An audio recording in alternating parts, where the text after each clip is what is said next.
We're back in Saskatoon, and I'm joined again by Fraser and Vanessa from YXL Properties, and today we're checking out their number 5 flip. And so this one's got a projected $40,000 profits. We're going to dive deep into the numbers, and we'll give you a tour too. It's an amazing century home that they've been able to really play up the existing character. I absolutely love it. Yeah, this home was a typical home for what we've been flipping recently. It's got a lot of big renovations, and it turned out beautiful. We're about 2 weeks away from sale right now, so.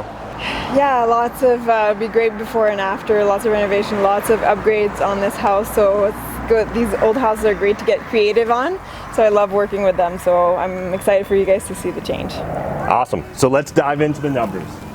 So now we're sitting down with Fraser, and we're going to dive into another flip they're currently working on. Completely different than the last one we checked out. This is actually a century home, so there's a lot of differences when it comes to century homes. But if you don't mind, Fraser, just walk us through the numbers. Yeah, definitely. We picked this property up for about $161,000, and we're going to put about $90,000 into it, with about $15,000 in fixed cost.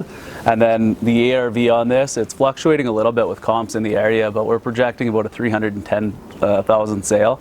So that leaves us with a projected profit of just over $43,000. And then as the investment breakdown goes, does that make sense? Is there anything you want to touch let's maybe base? just go through line by line. So purchase 161.5. Was this a private deal, MLS? This was MLS, but I found this one before the realtor and ended up sending it to the realtor. Oh, okay. Yeah. And so what was it listed for? It was listed for, I think it was listed 165. Was the list price. So you were able to negotiate a bit on this. There was another offer on it, and I know who the other offer was, and I found out after they offered 155. So we were both right in the range there. So. And so with this, was this another cash offer? This was cash, no conditions on this house. Yeah, we needed to do that to get it closed, just because there was a competing offer on it. So. Awesome. And then, do you know how long was it listed for? 1 day. Okay, move fast. Yeah, it was priced right. Yeah. Got you. So 90,000 in reno. So a bit of a bigger project than the last one we saw. Yeah, this is a typical project for us. We do a lot of homes in this area, and we're usually running that 90,000 plus renovation budget. These are big homes. They're old. There's a lot of rotten wood and everything that needs to be renovated. Like we did all new electrical, a lot of the new plumbing, and just all the big ticket items. So that's where that renovation budget comes from. And so, do you know, what was your kind of margin for error here? What's your reserve?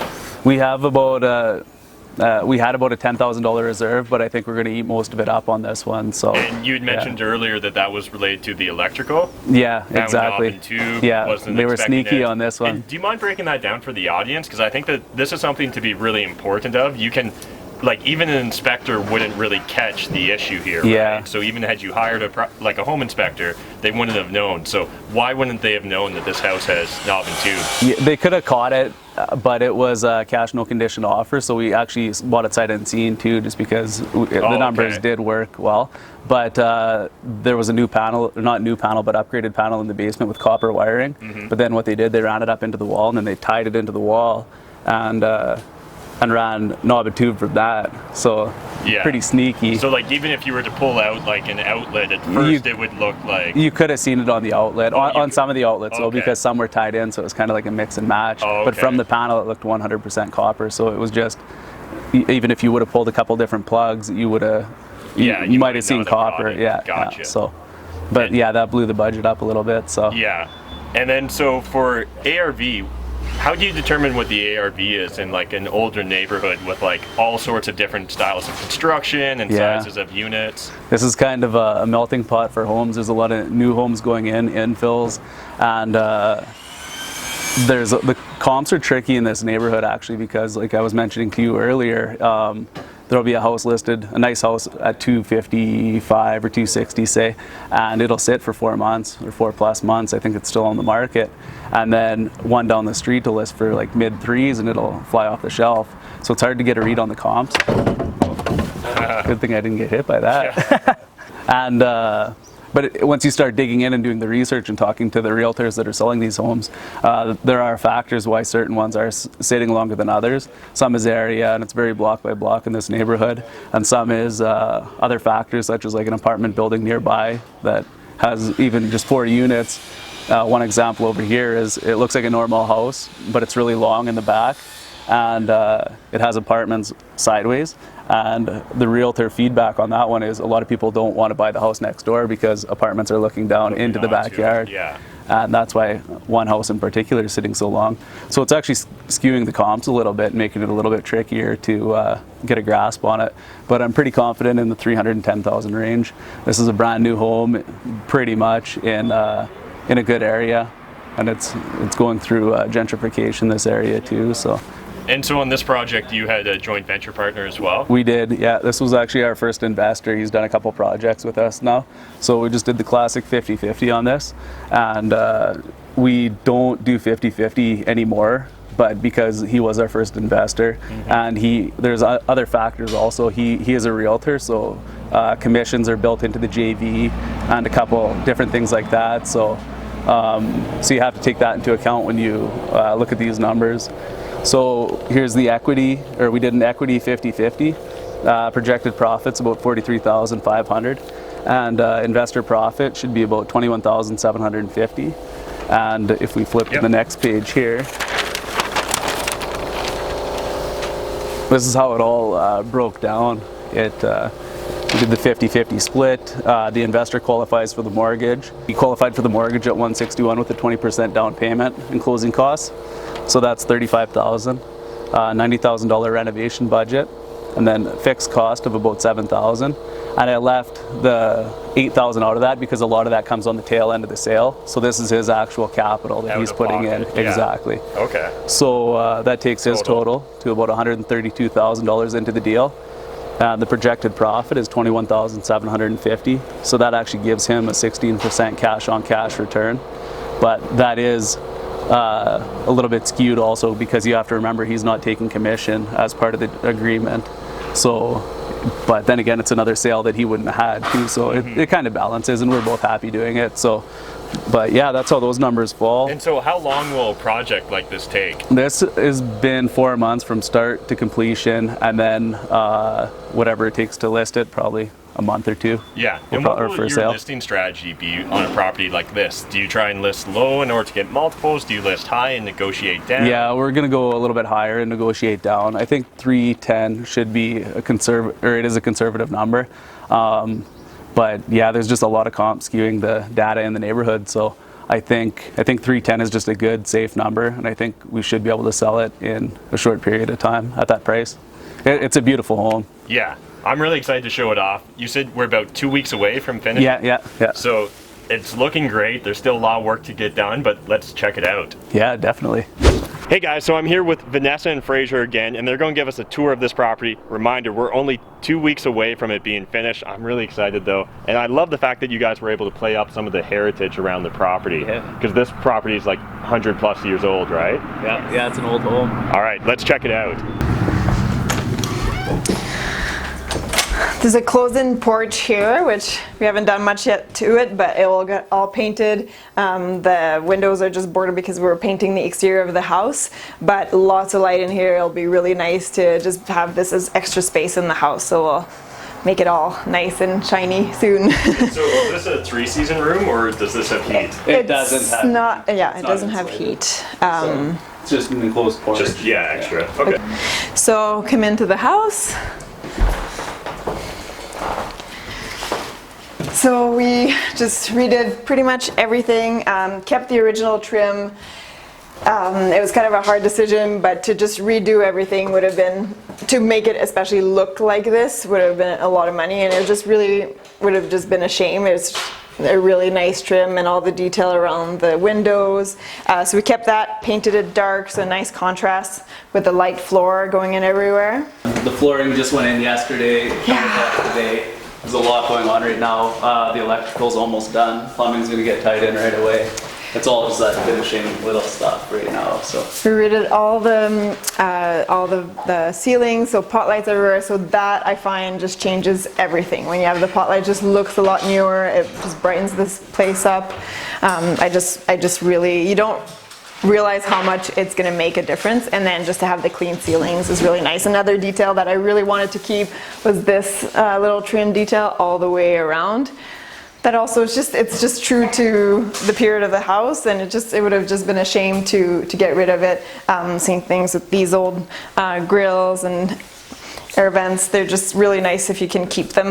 We've done them spray painted like gold or silver before, but this is nice, just continuing with the trim color. We're trying to keep as much detail as we can. My favorite is this glass here in the living room. It's just beautiful. You would never be able to find this again, so try to protect all that heritage of the house for sure. But try to make it more modern. So for this, we opened the kitchen, and we kept it with wood. I just think it's just so important to keep kind of like the style of the house. So we've got some oak cabinets here that are stained kind of this brown gray color. And then this was 2 rooms. This was just kind of another storage room, and there was no bathroom on the main floor. So, I mean, the kitchen's pretty small, so to have this open and have all this as working space is just great. Again, like I always like to do design that are not only like beautiful, but that someone that lives in the house is really going to enjoy, and it's going to be practical. So it's going to be nice for entertaining. You can have seating here, the dining room will be here, so you can imagine just having a lot of people over. Even though it's not a huge house, it feels really nice and open here.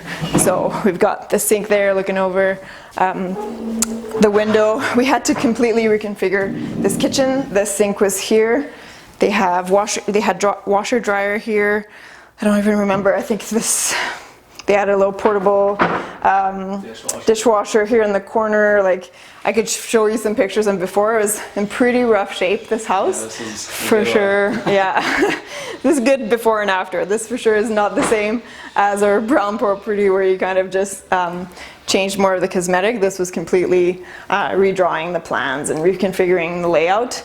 This was brick under there, and usually always try to keep all the brick, but it was in really bad shape and there was no brick on that side. So we ended up just drywalling it. And then here there was no bathroom on the main floor. So it's always nice to have a bathroom on the main floor. If you have guests, they don't have to go up into where the bedrooms are. And then we were able to put the laundry in there as well. So that's really nice to have the laundry on the main floor, not to have to go all the way to the basement when you have little kids. So we added that bathroom here, and I just wanted to keep a glass door just to have, again, more lighting here. So that's what we did with this door. And then we changed those 2 windows as well. This window was going lower, so we wouldn't have been able to put the sink, so we just kind of kept the same width, but brought it higher. And then that way we could put the sink there. And then with that, you run into problems on the exterior, especially if you're salvaging the exterior, because now you have to patch it. So that's where flower boxes come in handy, and they look really good. They look really sharp. And then back to the door too. We have these in our home. She redesigned our home a little while ago, and it's nice for just mood lighting. If you want to leave a light on, it gives a little bit of light to the room. Kind of nice when they're watching TV, and it just gives a good homey feel to it. Yeah. And then because we were going with a little bit of the darker cabinets, we did do some glass in the upper cabinets. We display some of your nice dishes, but keep some cabinets closed, because I know sometimes it's nice to have more closed cabinets, but you'll have tons of storage and tons of storage here on the pantry as well. And then we'll have a full 36-inch fridge, which is really nice. In the old homes, usually you have just smaller fridges and smaller appliances, so it's nice to have the full size. And then same with just lots of storage in the drawers and below here. So I'm really excited about this transformation. It's really neat.